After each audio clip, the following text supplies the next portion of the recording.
Welcome to Penrose Learning, where we make understanding easy. In this video, I will compare Nissan Versa versus Volkswagen Jetta. Start by deciding which traits matter most for you, then follow my guided checklist to compare. I will summarize engine options, interior space, safety ratings, fuel economy, and typical ownership expenses. Listen for clear buying scenarios and practical tips to test drive each car. By the end, you will have a straightforward sense of which model fits your budget and lifestyle.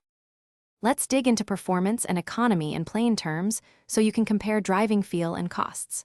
I cover horsepower, torque, transmission types, and how those translate to daily driving for city and highway trips. We'll also look at estimated MPG and how it impacts monthly fuel spend. Think about whether you prioritize brisk acceleration or maximum efficiency, because that choice will steer you toward Jetta or Versa. If you're enjoying this comparison, please subscribe and like.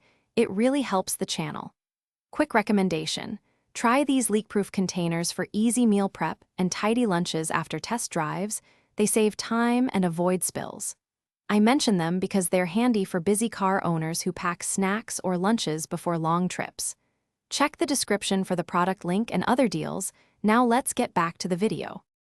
Now we compare comfort and ownership so you know long-term trade-offs before buying.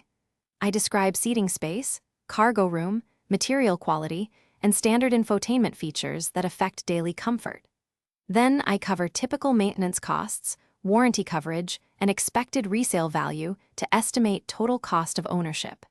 Use these points to judge which car feels better on a commute and which saves more money over time. Thanks for watching. If this was helpful, leave a like and consider subscribing. See you next time.